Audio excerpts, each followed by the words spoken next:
갈라디아서 5장이 되겠습니다.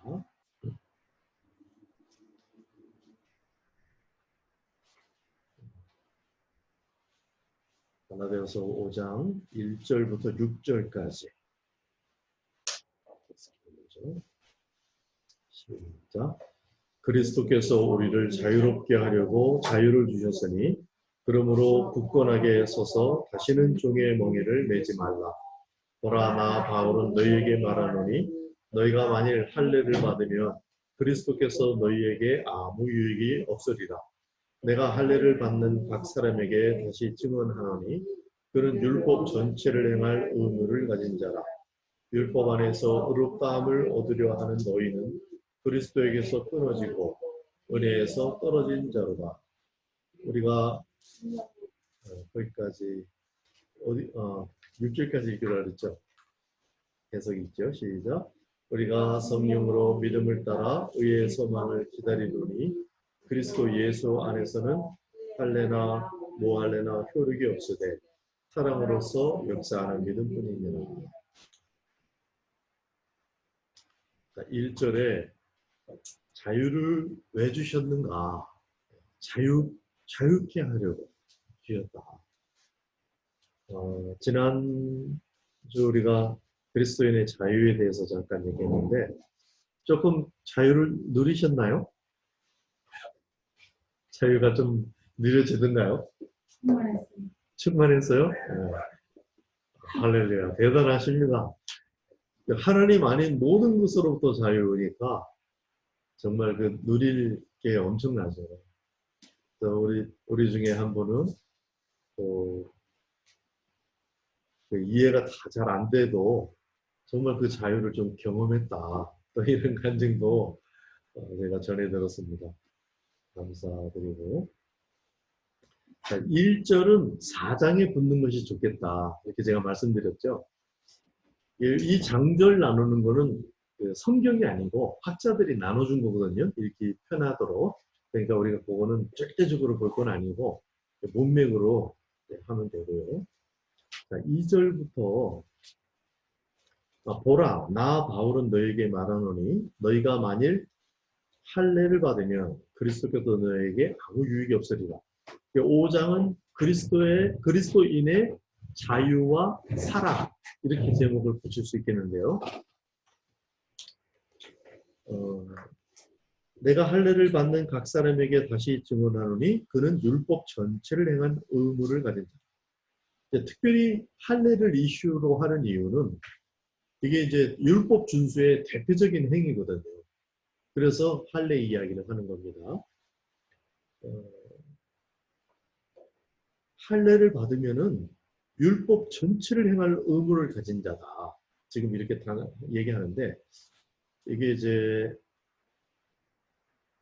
어떤 동기로 받느냐에 따라서 조금 다를 수는 있습니다. 지금 여기서는 4절에 보면은 율법 안에서 의롭다함을 얻으려 하는 너희는, 그러니까 할례를 받는데 그걸 통해서 옳다함을 듣기 위해서 할례를 받으면, 그러면 이거는 심각한 문제다.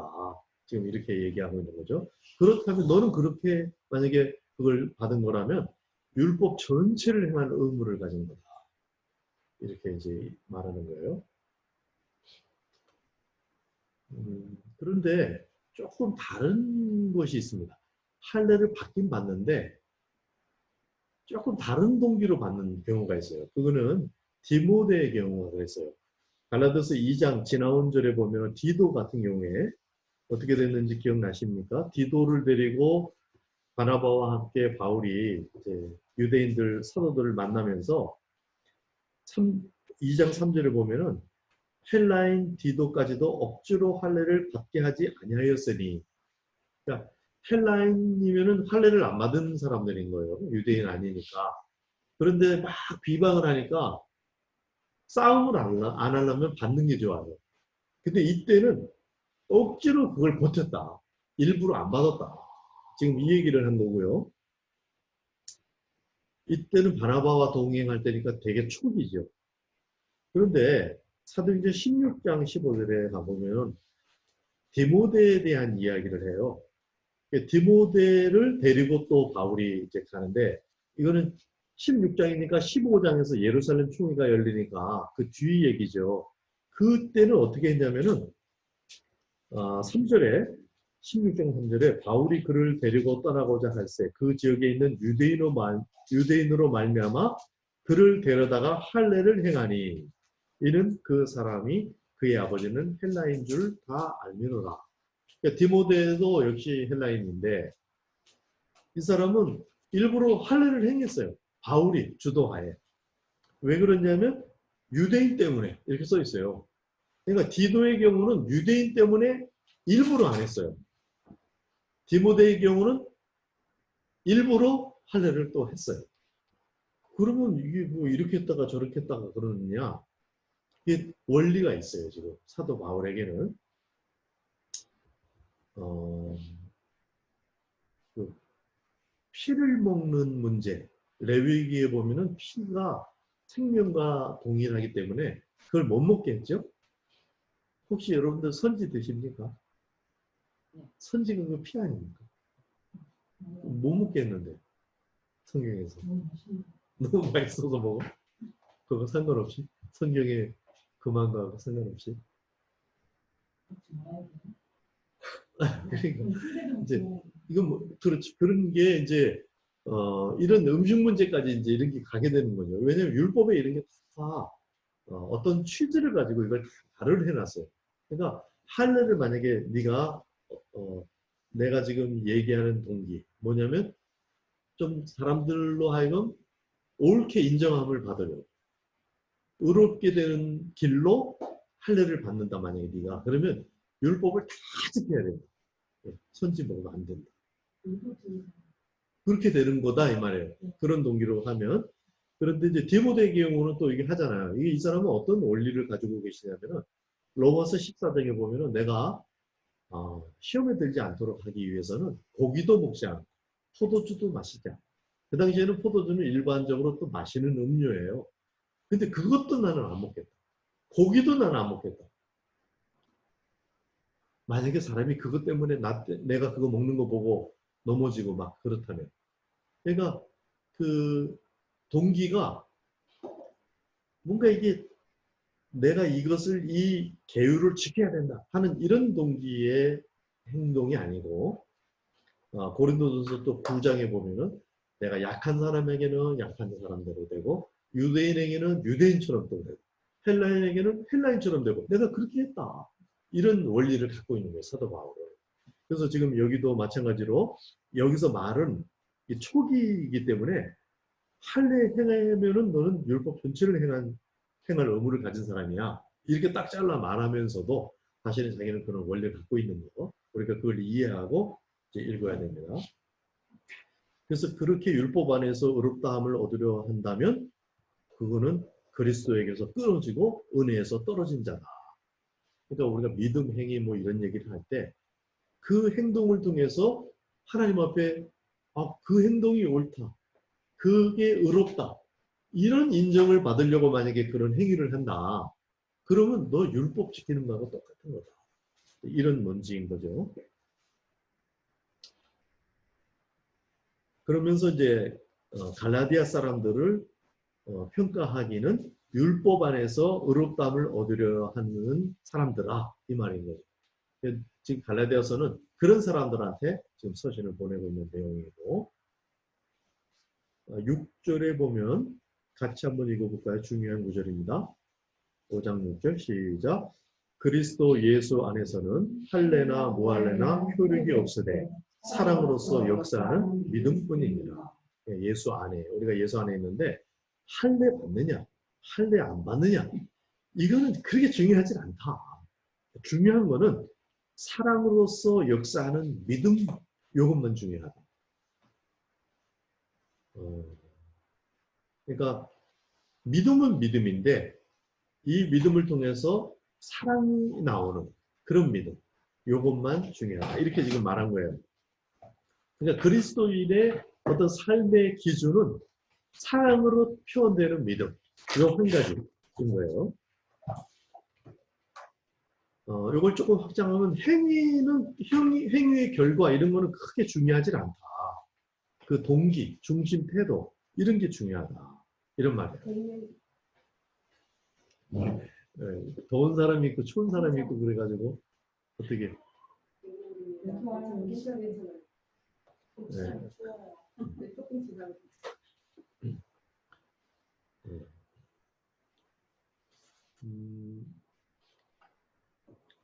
자, 우리 그 동기가 중요하다. 중심 태도가 중요하다. 이렇게 말했을 때 조금 또 오해할 수 있는 게 있어서 좀 더 얘기하는데, 사랑을 위해서 했다. 이런 동기로 했다. 이러면 무조건 다 그러면 괜찮을까? 이게 좋은 의도잖아요. 좋은 의도로 하는데, 불신자들도 사랑을 위해서 하기도 해요. 그죠? 사랑이라는 말을 쓰고 그 사람들도 그런 행동을 하고. 엄마가 잔소리할 때 왜 하죠? 사랑의 동기로 하는 거예요. 근데 굉장히 부작용을 일으키죠? 그 잔소리가. 안에서 사랑으로. 응? 믿음 안에서 사랑으로. 예, 예, 예. 나도 뭔가 그러니까 조금 정밀한 이해를 할 필요가 있다.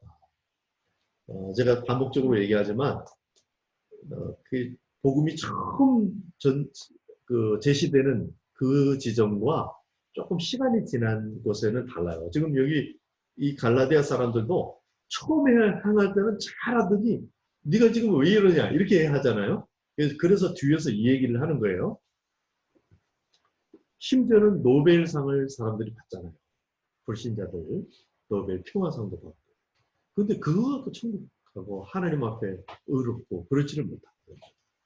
그래서 이제 내가 사랑을 위해서 했다. 뭐 이런 게 그걸로만은 안 되고 성경에서 말하는 사랑, 요 사랑으로 표현되는 믿음만을 카운트한다. 이렇게 이해를 해야 돼요. 그러니까 성경에서 말하는 사랑은 어떤 사랑인가? 이거에 대해서 굉장히 진지하게 생각을 많이 해볼 필요가 있는 내용인 거예요. 왜냐하면 성경의 전체 주제가 사랑으로 압축되거든요. 근데 이걸 대충 생각해갖고 자기가 그냥 대략 아는 사람 감으로 그걸로 하면 되겠지. 이래서는 안 된다 하는 겁니다. 그래서 믿음이 이제 여러 가지 믿음이 이게 스펙트럼이 있다고 제가 말씀드린 바 있는데 말하자면 우리가 예수님을 믿는 믿음이 있고 예수님이 하나님을 믿는 믿음이 있고 하나님이 믿으시다. 그래서 하나님이 믿음을 가지고 계세요. 하나님이 뭘 믿는다 이런 동사로보다 하나님은 믿으시다.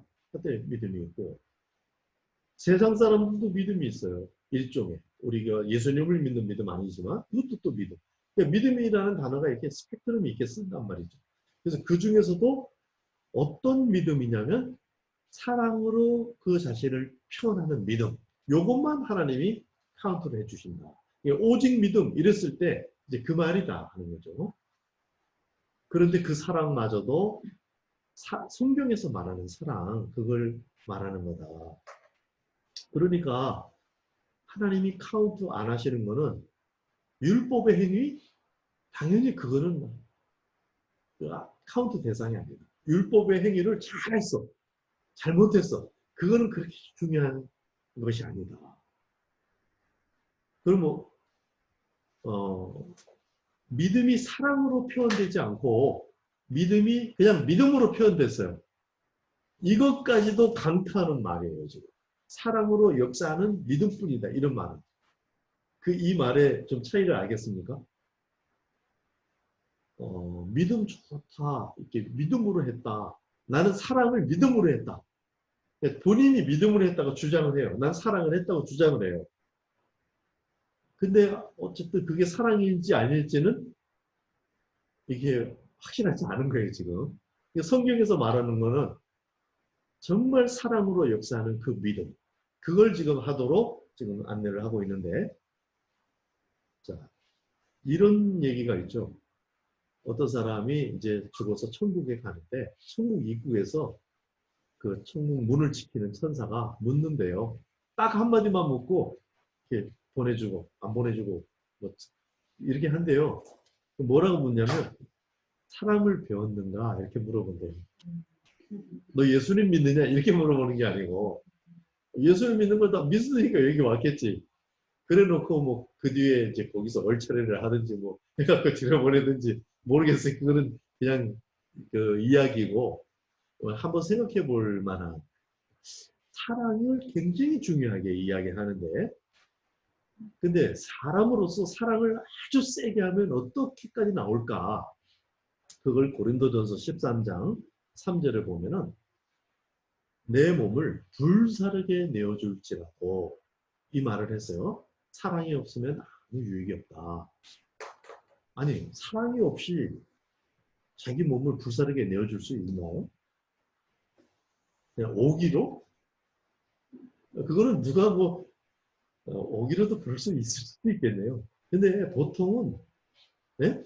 의리나 애국심이나 뭐 그런 것도 있을 수는 있겠네요. 한번 생각해 볼 때. 근데 애국심도 일종의 사랑이고 나라 사랑. 어쨌든 사랑이라는 동기가 없이 그러니까 우리가 아는 사랑의 개념이 크다 보니까 사랑의 동기가 없이 그렇게 행동하기는 어려운데 이 본문에 이렇게 할지라도 사랑이 없으면 했으니까 성경이 말하는 사랑은 그런 사랑이 아니다 이 말이에요. 아무리 세게 한들 그때 이제 헬라어로 그걸 아가페라고 써 있어서 그러면 아가페다 이제 이렇게 하는데 그것도 제가 조금 더 설명을 하겠습니다. 어쨌든 지금 성경에서 말하는 사랑은 사람이 그렇게 막 자기 생명을 막 던지고 하는 정도까지 일지라도 그게 사랑이 아닐 수가 있다. 이렇게 말하고 있고 또 어느 정도 사랑이 중요하다고 말하냐면 마태복음 22장에 보면 하나님 사랑, 이웃 사랑으로 예수님이 모든 율법을 다 정리하잖아요. 근데 그렇게 하시면서 이것이 온 율법이다. 율법의 대강령이다. 이렇게 말씀하시는 거예요. 그러니까 율법을 다 묶고서 막 엑기스로 만들면 하나님 사랑, 이웃 사랑인데 이웃 사랑은 어떻게 표현되어 있냐면 내 몸처럼 자기처럼 사랑하는 것. 이렇게 이제 돼 있어요. 그러니까 성경을 다 압축해가지고 하나로 사랑으로 해놨으니까 사랑을 배웠느냐? 이게 맞겠죠, 그죠? 천국문 앞에서 묻는 게 그만큼 이제 사랑이 중요하고 그런가 하면 온 율법이 여기에 다 매달려 있다. 이렇게 표현한 또 다른 구절이 있어요. 혹시 기억나십니까? 마태복음 7장 12절인데요. 지금 마태복음에 두 군데에 그게 나와 있는 거예요. 마태복음 7장에는 남에게 대접을 받고자 하는 대로 너희도 남을 대접하라. 이것이 율법이요 선지자니라. 이 율법이요 선지자니라 이게 뭐예요? 율법, 토라, 선지자, 선지서 이거 구약성경 전부를 얘기하는 거예요. 구약성경 전부가 여기에 지금 달려 있는데 여기서는 한 가지로 말했어요. 사랑을 얘기하는 거잖아요. 근데 사랑을 어떻게 하는 게 지금 진짜 사랑이냐면 남에게 대접을 자기가 받고자 하는 대로 남을 대접하는 거. 요렇게 하는 거. 그리스도 안에서 요렇게 하는 거. 요걸 지금 사랑이라고 말하고 있는 겁니다. 이게 굉장히 쉽게 표현된 걸로 그래서 이걸 믿지 않는 사람들도 이걸 황금률이다 이렇게 말을 해요. 굉장히 잘 요약이 돼 있다. 근데 제가 어떤 강의를 들으면서 어떤 사람이 이렇게 말하더군요. 그 기독교의 예수님의 가르침 수준이 조금 떨어진다. 자기의 스승이 그거보다 좀 낫다. 그 누구냐? 공자인데 공자가 뭐라 그러냐면은 공자는 여기 봐요.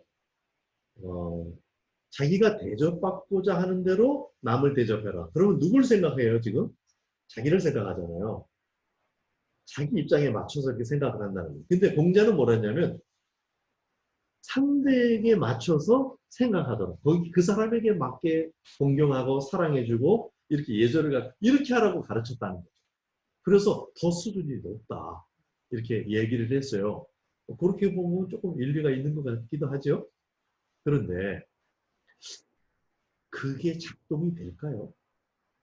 실제로 그러니까 파악이 안 돼요.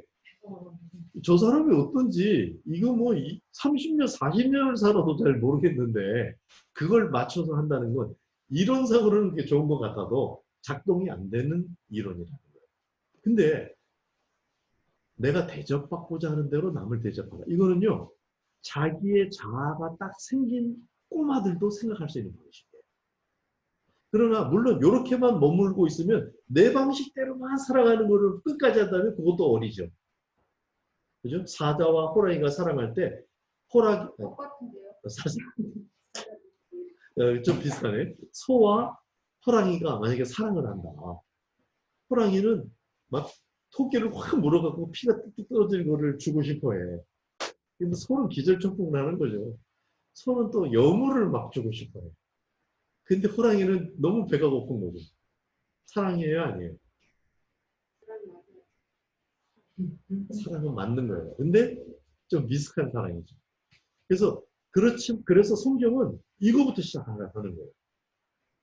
내가 대접받고자 하는 거. 이거를 생각할 수 있잖아요. 그죠? 내가 어떻게 대접받고 싶은지는 자기를 자아 정체성 있는 사람은 다 알아요. 여기서 하는데 그런데 공자 필요 없고 우리 한국에 속담 뭐 이런 거 격언처럼 너무 잘 쓰는 말이 있어요. 이게 딱 맞는 말. 입장 바꿔놓고 생각해봐. 너무 딱 맞잖아요. 그죠? 이거는 앞뒤로도 다 맞아. 내 입장도 되고 저 사람 입장도 되고 입장 바꿔서 생각해봐라. 아, 참 우리 한국에 이런 말이 있는 게 예수님 가르침하고 아주 가깝습니다. 어쨌든 지금 이제 사랑에 대해서 우리가 얘기하고 있는데 사랑은 지금 내 몸에 불사르게 내어줄지라도 막 강렬하게 이렇게 해도 그게 사랑이 아니라고 얘기하는 반면에 그러면 또 사랑은 굉장히 고상한가? 이렇게 생각을 했는데 내가 대접받고자 하는 대로 해주라. 이게 사랑이라는 거예요. 여기에 율법 전체가 다 있다. 굉장히 심플하면서도 이제 행동 가능한. 그리고 하나님은 이것만 헤아리신다 이 말이에요. 이 영어 성경에는 어, expressing itself through love. The only thing that counts is faith, expressing itself through love. 하나님이 카운트하는 단 한 가지는 faith, 믿음이다. 어떤 믿음이냐면 자기 자신을 사랑으로 표현하는 믿음.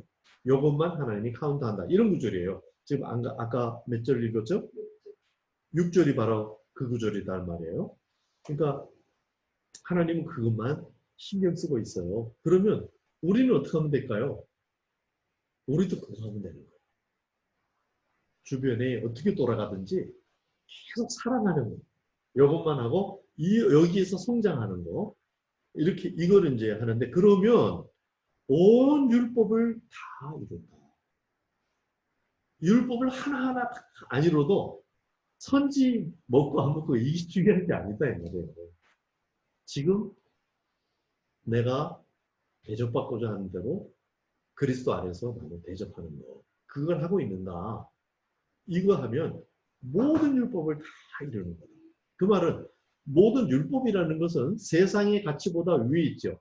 왜냐하면 하나님이 주신 거니까. 세상의 모든 법률, 규례, 이거 위에 있는 게 율법이에요. 그러니 그걸 다 이룬다는 말은 세상의 모든 가치를 다 이룬다. 자, 이게 이제 성경의 사랑입니다. 근데 이제 성경의 사랑을 실천하는 건 그런데 그러면 성경의 사랑이라는 게 도대체 어떻게 정의할 수 있을까? 지금 성경에서 말하는 사랑이라는 게 도대체 그럼 뭐지? 이렇게 의문을 가질 수도 있을 것 같은데 혹시 안 궁금합니까?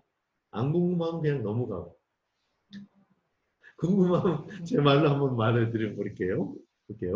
성경의 사랑은 하나님의 사랑이 그러니까 품질이 하나님 겁니다. 하나님의 사랑이 우리 중심의 인격적인 동의를 거쳐서 우리를 통해서 나타나는 것이다. 이게 제가 정의하는 성경의 사랑이에요. 그러니까 우리의 마음이 막 좋아가지고 마음이 막 너무너무 훌륭해갖고 그렇게 사랑하는 거 그거는 불신자들도 그렇게 해요. 근데 그거는 카운트가 안 된다. 왜냐면 그 품질이 죄인인 사람에게서 나오는 품질이라서 하나님 수준이 안 맞아. 하나님은 신령과 진정으로 예배하는 자를 찾는다 그러죠. 그게 영과 진리인데 영이 바로 하나님이죠.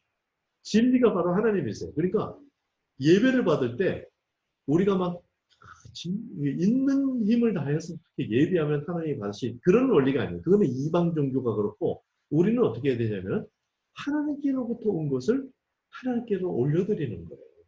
그래서 우리가 봉헌이 그런 거예요.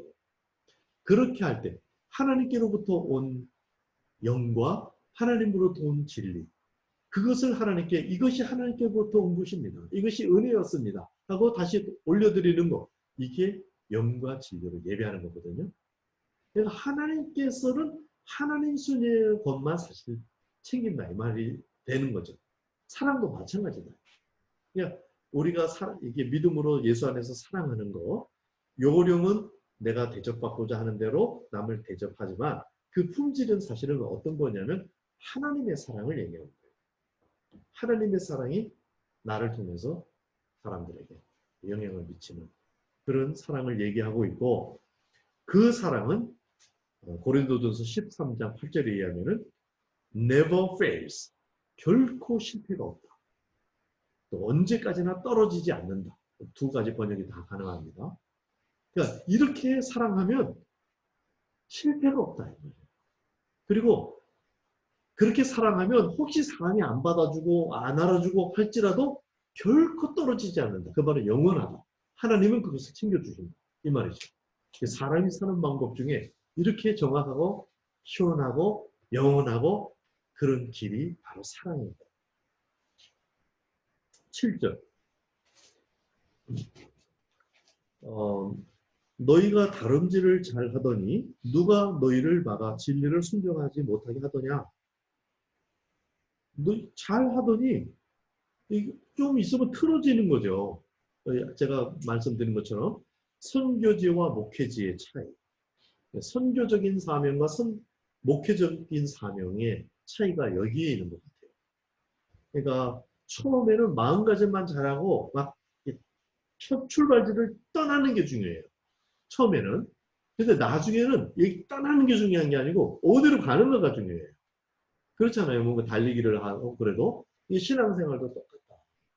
그래서 처음 선교지에서 또는 내가 이제 처음 복음을 딱 들었을 때는 지금 내 위치에서 하나님 앞으로 떠나는 게 그게 중요하기 때문에 굉장히 단순하고 결단이 필요하고 뭐 이런 건데 이제 어디로 가야 되는 방향이 중요해진다 이 말이죠. 근데 이 지금 갈라디아 사람들이 그게 흔들렸어요. 그래서 처음에 잘 달리더니 누가 너희를 막아 진리를 순종하지 못하게 하더냐. 지금 이게 흔들리면은 뭐 하냐면 진리를 순종하지 못하는 거다.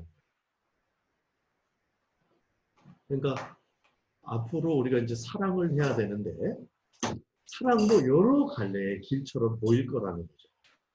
그래서 이 사랑에 대해서 우리가 잘 정리하고 이해하고 있는 것이 필요하다. 여기에서 조금 더 사랑에 대한 오해와 이해를 좀 더 묻는다면 지금 성경의 사랑은 세상적인 사랑과는 좀 다릅니다. 근데 이제 다른 게 근데 왜 비슷한가? 이게 다 하나님께로부터 나와서 그런 거긴 해요. 그림자이고 그런 거예요. 그러나 일단 처음에는 우리가 이거 다른 거를 좀 확실하게 알아야 돼. 세상에 가장 큰 주제가 사랑이다. 동의가 되시나요? 역사와 뭐 시와 문학과 모든 것의 주제가 사실은 사랑이죠. 그런데 거기에는 세상적인 그건 사랑이고 감정적인 사랑, 또 에로스적인 사랑, 뭐 심지어 인간 최고의 사랑, 아까 불사르게 내어줄지라도 뭐 이런 사랑, 이런 게 다 사랑이라는 것이 이제 보편적인 주제로 되어 있는데 그것과 구별하기 위해서 아가페 사랑이다. 이렇게 말하는 게 도움이 되기도 해요. 그러니까 믿음으로 견지해서 하나님이 우리 안에서 하시도록 하는 이걸 이제 말하는데 이게 말이 길어지니까 아가페 이렇게 말하면 이제 쉽잖아요. 헬라어에서 그거를 아가페로 표현하는 구절이 대부분이에요. 그러면은 왜 그 노래도 그런 노래 있잖아요. 사랑에 미뤄요 그러던가. 그러니까 사람이 사랑하고 싶어 하는 게 맞는 것 같아요. 사람들이 뭐 처음부터 미워하려고 작정하고 그러지는 않는 것 같아요. 사랑하려고 하는데 이게 안 되고 뭐 엉키고 또 뭐 엇갈리고 이래갖고 이게 사랑의 미로라는 거지. 잘 안 된다는 거예요. 그래서 이제 그걸 이제 노래하고 근데 거기 그 미로에 갇혀서 매여 있지 않은 초월적인 뭔가 그런 사랑을 얘기하고 싶어 이제 하는 사람들, 성경을 가지고 그걸 말하고 싶어 하는 사람들이 있어요. 그러면 세상을 극복하는 사랑이죠. 세상의 사랑을 극복하는 사랑 하는데 여기에도 조금 이제 문제가 있을 수가 있어서 제가 언급을 하는 겁니다. 이렇게 하다 보면은 나는 아가페를 한다. 이렇게 하면서 일반적으로 사람들이 생각하는 사랑과는 관계없는 행동을 하면서 초월적으로 사는 걸 추구할 수가 있어요. 제가 지금 하는 말 이해가 됩니다. 어떤 사람이 이렇게 그림이 혹시 그런 사람 본 적이 있나요? 도사 같은 사람. 예수님 믿는데 도사 같은 사람 못 봤어요? 봤어요? 네? 그래요? 아니, 저기 제가 말하는 이 도사는 진짜 세상을 초월하고 상황에 안굴하고 뭐 사람 상대도 그 위에서 하고 이런 아주 멋진 그런 모습, 매력적인 모습이 나타나는 그런 걸 얘기하는 거예요. 뭐 수염 기르고 뭐 이런 거 말고 이 상당한 수준에서 믿음으로 사는 모습이 나올 수가 있는데 그런데 이분법적인 태도가 나올 수가 있다. 그러니까 이 세상과는 관계없이 그냥 막 하늘을 둥둥 떠서 사는 사람처럼 신앙으로 근데 사실 그렇게 사는 사람이 워낙 없다 보니 너무 세상에서 시달리는 사람이 없다 보니 시달리는 사람이 많다 보니까 그런 사람이 매력적으로 보일 수 있어요. 그리고 그게 살 수만 있다면 정말 굉장히 훌륭한 거일 것 같아요. 믿음이 상당히 좋은 거고 응? 그럴 수도 있겠죠. 그런 사람도 거기에 할 수 있을 거고 그런데 사실은 성경이 말하는 거는 그런 게 아니다. 이렇게 분리되는 것이 아니다. 이제 그 얘기를 제가 우선 드리고 나중에 나오겠지만 그거를 한마디로 말하면 이기는 걸로 이제 이해를 하면 세상도 이기고 사망도 이기고 그러다 보니까 사람도 이기고 막 그래갖고 그냥 다 위에서 하는 거예요. 대단한 어떤 뭐가 있어요 이게. 그런데 성경이 말하는 이기는 자라는 거는 계시록 마지막에 가면은 목마른 자. 이기는 자가 막 우리가 싸워갖고 힘겨루게 해갖고 이기고 그런 게 아니고 그 이미지가 목마른 자, 애통하는 자. 이게 이기는 자로 돼 있어요. 계시록에. 그러니까 굉장히 그림이 다르죠. 유연함과 부드러움과 이게 달라요. 어쨌든 이제 이런 게 하나가 있고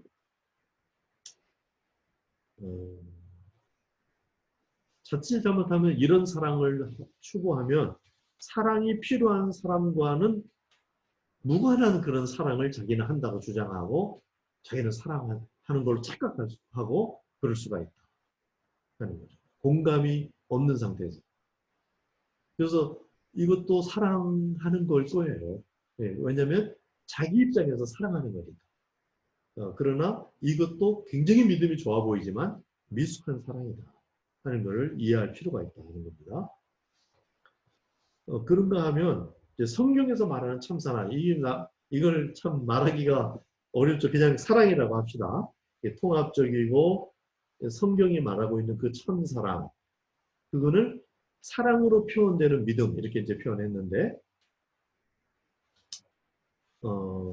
그것을 제가 아까 어떻게 정의해 드린 거냐면 하나님의 사랑이 신자의 사랑을 통해서 표현되는 그런 사랑. 하나님의 사랑이 나의 인격을 통과해서 나오는 그런 사랑. 그러니까 굉장히 사람 냄새가 날 수가 있겠죠? 하나님의 사랑인데도. 이제 그렇다는 거죠. 그래서 그렇게 하면 하나님의 그 아가페를 순수하게 얘기하기 위해서 그게 하나님의 사랑이었다 하면 그 아가페가 에로스에 임해서 남녀 간의 사랑을 해도 하나님의 사랑으로 이게 가능합니다. 친구 간의 사랑, 필레오를 해도 그렇게 되고. 그러니까 아가페가 땅에 임하는 거죠. 그래서 그 땅에 임한 사랑의 모습으로 에로스, 필레오, 뭐 이런 이웃 간의 정을 주고받고 하는 그런 모습으로 나타나는데 모양은 이렇게 나타나지만 불신자들이 하는 것과는 완전히 품질이 다른 겁니다. 왜냐하면 하나님이 우리 안에서 행하시는 것입니다. 여기까지 좀 이해가 되시는지 모르겠어요. 예, 조금 복잡하게 얘기하는 것 같아도 지금 우리가 목회적인 상황에서 좀 이걸 이해할 필요가 있어요. 그리고 이해하면 굉장히 초점 있고 능력 있게 살아가고 사랑할 수 있습니다.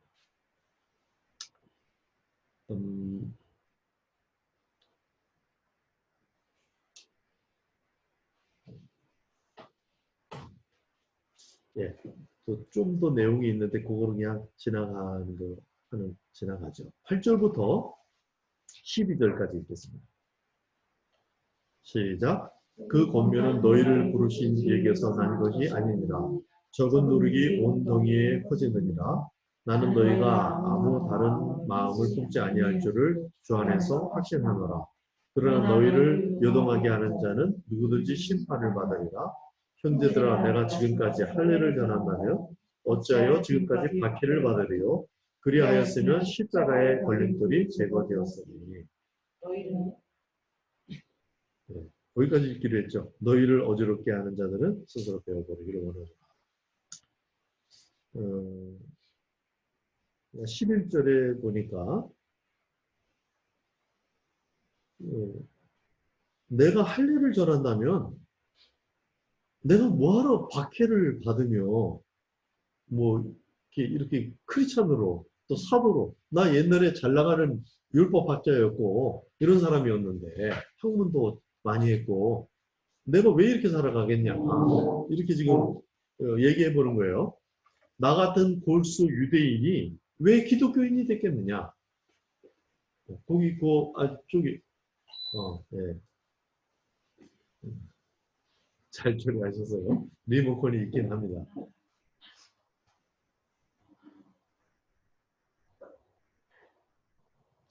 왜 박해를 받으면서까지 내가 이 얘기를 하겠느냐. 이렇게 지금 말하니까 당연하죠. 그죠? 뭔가 지금 다른 얘기를 하는 거예요. 지금 행위, 율법 행위, 뭐 이걸 막 어떤 사람이 크리스찬인데 이걸 강조하니까 원점에서 한번 생각해봐라. 아니 내가 지금 왜 이거 박해를 받으면서 이 얘기를 하겠느냐. 이렇게 얘기하는 거죠, 지금. 우리 개신교가 카톨릭으로부터 분리된 건 뭐 다 아시는 거죠. 15세기, 16세기 종교개혁을 하면서 이 카톨릭이 굉장히 매력적인 어떤 게 있어요. 그럼에도 불구하고 그 매력적인 것을 뒤로하고 개신교가 빠져나왔어요. 왜 그랬는가? 빠져나오면서 뭐 수많은 아픔들이 있었습니다. 근데 그러면서까지 왜 그랬는가? 이유가 있다는 거예요. 이제 그 이야기하고 비슷한 같은 이유가 되겠죠. 그래서 할례나 율법 이런 거를 전한다면 박해받을 이유가 없다. 그래서 행위를 강조하고 크리스찬들은 이렇게 살고 저렇게 살고 이런 행위를 해야 되고 이렇게 하면 지금 처음으로 돌아가는 거다. 거꾸로 가는 거다. 이제 그 삶을 말하는 거예요. 그리스도인인 이유가 없다. 어떻게 보면 그건 개신교의 그리스도인의 자유를 완전히 망각하는 하여튼 잘못된 생각이고 그래서 심지어는 저주를 받을지어다. 이렇게 말을 시작했던 겁니다. 13절부터 15절까지 시작. 형제들아 너희가 자유를 위하여 부르심을 입었으나 그러나 그 자유로 육체의 기회를 삼지 말고 오직 사랑으로서 서로 종노릇하라. 온 율법을 내 이웃을 사랑하기를 내 자신같이 하라 하신 한 말씀에서 이루어졌나니 만일 서로 물고 먹으면 피차 멸망하가 조심하라. 네. 자, 자유를 위해서 부르심을 입었으나 그 자유를 가지고 서로 종로로 되라. 사랑으로 종로로 되라. 이게 이제 지금까지 논한 곳의 결론적입니다. 그래서 1장에서는 그리스도의 계시에 대해서 얘기했어요. 지금 내가 얘기하는 건 사람 말이 아니다. 이렇게 하면서 주의를 환기시켰죠? 기억납니까? 2장에서는 그리스도의 믿음에 대해서 얘기했어요. 뭐라고요? 그리스도를 믿는 게 아니고, 그건 다음 얘기고, 그리스도의 믿음에 대해서 얘기했단 말이에요. 2장에서는. 그리고 3장에서는 그리스도인의 믿음을 얘기한 거예요. 그 그리스도의 믿음에 대해서 우리가 어떻게 할 건가. 그거는 사랑이라는 행위를 유발하는 중심태도, 신실함, 피스테스, 이제 이런 거고요. 이게 그리스도인의 믿음에 관한 것이었고, 그게 3장이었고, 4장에서는요, 바로 전장. 뭘 얘기했죠? 그리스도인의 자유에 대해서 얘기했다. 이게 왕노릇이에요. 그리스도의 자유니까 모든 걸 위에 있으니까 이게 왕노릇이죠. 근데 5장에서는요, 그리스도인의 사랑에 대해서 얘기하는데, 바로 이게 종노릇인데, 왕노릇과 종노릇이 지금 통합이 되는 거예요. 이 통합 얘기해도 되겠죠? 이럴 때. 이해되죠? 왕노릇과 종노릇이 이렇게 다른 말 같아도 그리스도 안에서는 이게 통합이 이루어진다. 둘 다가 있어야 되는 거예요. 그래서 그것을 그리스도인의 사랑 또는 그리스도인의 행위 뭐 이렇게 할 수도 있겠죠. 액션이니까. 그래서 뭐 이런 행위를 해야 된다, 저런 행위를 해야 된다 하는 이런 어떤 행위 목록을 충족시키는 그런 행동과 그런 삶이 아니라 지금 믿음으로 행하는 사랑을 행하면은 사랑으로 종노릇하는 이걸 하면은 이게 지금 성경이 말하고자 하는 부분인데 갈라디아서 5장에서 정리하고자 하는 거고. 자, 그러면 자유인이 그리스도인이 하는 사랑의 종노릇을 하려면 사랑의 종노릇 역할을 하려면 첫 번째는 자유를 확보해야 되겠죠. 그게 얼마큼의 자유라고 말씀드렸죠? 하나님이 아닌 모든 것으로부터 자유. 이해됐어요? 하나님 아닌 것 그러면 명단이 쫙 나오겠죠? 그러면 우리가 좋게 생각하는 것들 다 나와요. 근데 일단 그 자유를 확보해야 돼요. 사실 이 말을 이해하고 받아들이고 동감하고 그러나 이제 결론은 사랑으로 그 사랑을 종로로 하는 것까지 이해를 해야 됩니다. 이거는 굉장히 좀 놀라운 거예요. 제가 지난주에 우리 여기에서 있었던 일을 우리 목사님들하고 이야기를 나눴던 그 목사님이 내가 들어도 어질어질합니다. 나도 그거를 알고 있었습니다. 그런데 그런데 정말 그런가? 성경은 정말 그것을 말하고 있는가? 이렇게 했을 때 동의할 수밖에 없다는 거죠. 그리고 그랬을 때 거기에서 정말 힘이 나온다. 그래서 첫 번째는 자유를 확보해야 되고 두 번째는 그 자유의 힘이 섬김으로 작용해야 한다 하는 겁니다. 예를 들어서 아내에게 남편에게 복종하라 그러잖아요. 좀 억울한 것 같지 않아요? 거꾸로도 사실 이제 성립이 되긴 되는데 명시적으로 그렇게 돼 있단 말이에요.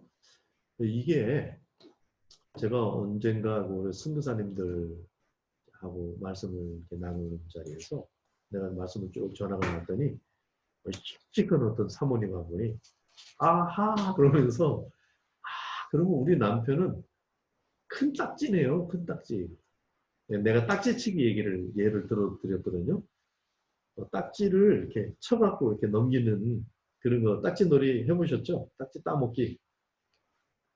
근데 작은 딱지들은 이렇게 쉽게 넘어가요. 이렇게 위에서 탁 치면 이렇게 넘어가기도 하고 제가 딱지치기 잘 했었거든요. 근데 어느 날 어떤 친구가 스케치북 껍데기를 뜯어서 그걸로 딱지를 만들어 놓은 거예요. 와, 이거는 도저히 넘길 수가 없는 거예요. 그래서 나는 또 이제 연구를 했죠. 그래서 나도 상당히 두툼하고 힘 있는 이제 딱지를 만들지만 나는 이제 스케치북이 없어서 그렇게까지는 못 만들고 신문을 막 겹치고 해가지고 이렇게 만들었어요. 그래서 어떻게 내가 따먹었어요 그날 바로. 어떻게 따먹었겠어요? 어떻게 하면 되겠어요? 위에서 때리면 절대로 안 넘어갑니다.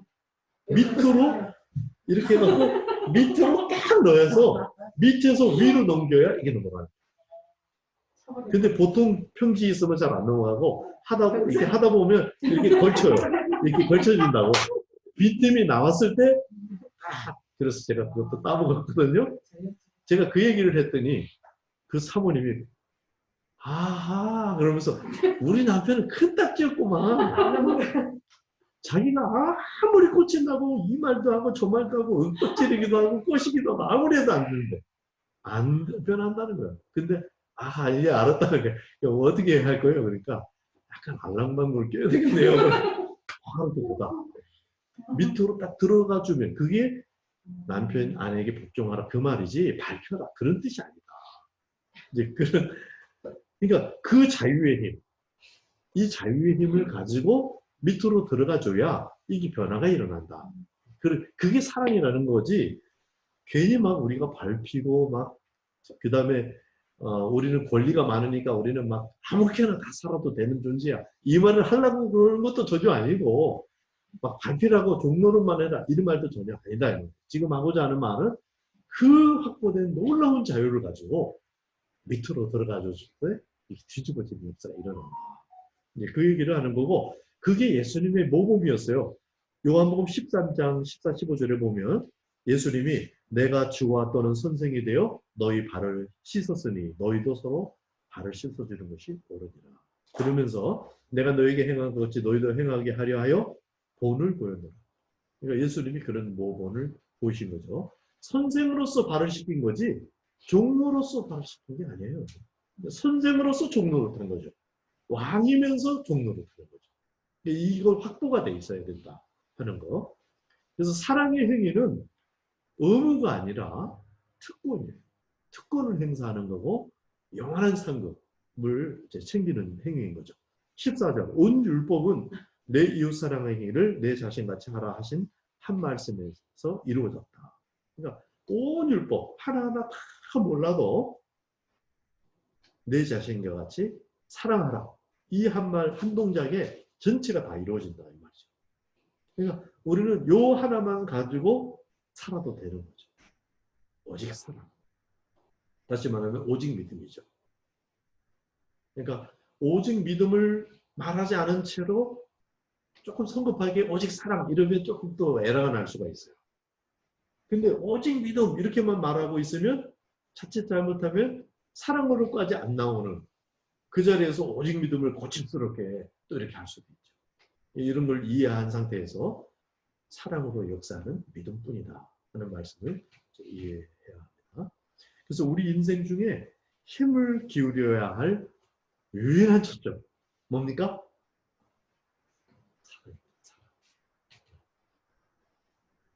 사랑하시기 바랍니다. 자, 16절부터 마지막 절까지 시작. 내가 이르노니 너희는 성령을 따라 행하라. 그리하면 육체의 욕심을 이루지 아니하리라. 육체의 소욕은 성령을 거스리고 성령은 육체를 거스리나니 이들이 서로 대적함으로 너희가 원하는 것을 하지 못하게 하려 합니다. 너희가 만일 성령의 인도하시는 바가 되면 율법 아래 있지 아니하리라. 육체의 일은 분명하니 곧 음행과 더러운 것과 호색과 우상 숭배와 주술과 원수 맺는 것과 분쟁과 시기와 분냄과 당짓는 것과 분열함과 이단과 투기와 술취함과 방탕함과 또 그와 같은 것들이라. 전에 너에게 경계한 것 같이 경계하노니 이런 일을 하는 자들은 하나님의 나라를 유업으로 받지 못할 것이요 오직 성령의 열매는 사랑과 희락과 화평과 오래 참음과 자비와 양선과 충성과 온유와 절제니 이 같은 것을 금지할 법이 없느니라. 그리스도 예수의 사람들은 육체와 함께 그 정욕과 탐심을 십자가에 못 박았느니라. 만일 우리가 성령으로 살면 또한 성령으로 행할지니 헛된 영광을 구하여 서로 노엽게 하거나 서로 포기하지 말지니라. 네. 자, 사랑을 이제 하는데 이제 사랑만 하면 됩니다. 다 잊어버려도 사랑하면 되는데 사랑을 실현할 수 있는 길이 유일한 길이 있어요. 또 이게 여러 가지 길이 있는 게 아니에요. 사랑을 실현하려면 단 한 가지 길밖에 없어요. 그걸 얘기하는데 그게 뭐라고요? 성령을 따라 행하라. 성령을 따라 행하지 아니하고는 왜냐하면 지금 하나님의 사랑이에요. 하나님의 사랑을 사람이 하는 거예요. 사람이 할 수 있는 게 아니에요. 처음부터 하나님만 할 수 있는 거거든요. 그러니까 성령을 따라 행할 때만 할 수 있는 거예요. 성령 충만할 때만 다스림을 받을 때만 이게 가능한 거지 내가 뭐 그냥 마음 좋아서 할 수 있는 그런 게 아니다 이 말이에요. 그것을 로마서에서는 의인은 없나니 하나도 없다. 전적 타락에 대한 이런 이야기를 해서 사람은 그렇다는 거예요. 좀 시간이 많이 돼가지고 이게 좀 설명을 자세하게 하기는 좀 어려운데 어쨌든 이제 어떤 사람이 굉장히 훌륭해 보이고 존경을 받고 이제 그러는 분이었는데 어느 날 이게 무너집니다. 무너지면서 자기가 깨닫게 돼요. 자기가 그동안에 사랑의 동기로 했다기보다는 불안한 동기로 했구나. 예를 들면 인간관계에서 저 사람이 약간 상처받았을 것 같은 게 딱 생각이 나요. 그럼 이 사람은 바로 가서 그것을 화해하고 미안하다 그러고 이렇게 하는 아주 나이스한 사람이었거든요. 그래서 사람들이 존경하고 자기도 그렇게 또 존경받으면서 그걸 먹고 살고 사람들이 존경해주고 굉장히 훌륭하게 살아왔는데 어느 날 그것이 잘 안 되면서 이제 무너졌을 때 이제 여러 가지 생각의 중에 뭘 발견했냐면 내가 사실 그때 불안해서 그렇게 했구나. 그러니까 이게 뭔가 이게 딱 정리가 딱 안 되면 불안한 거예요. 약간 그 감지가. 그래서 그 불안함을 해소하기 위해서 나는 빨리 사과해야 되고 이렇게. 그러니까 사실은 사랑이 아니었을 수도 있다. 그러니까 사람들이 볼 때는 굉장히 나이스해 보이고 그랬는데도 이제 왜 그런 힘든 상황이 벌어지는가 했더니 그 자기가 나중에 그걸 다 깨닫게 되는 그런 자리가 아주 굉장히 훌륭한 거죠. 그걸 자기가 기도하면서 사고하면서 발견해냈다는 게. 그러면서 빠져나오고. 그래서 그걸 더 훌륭한 사람이 또 되는 거죠. 이제 그래 하는데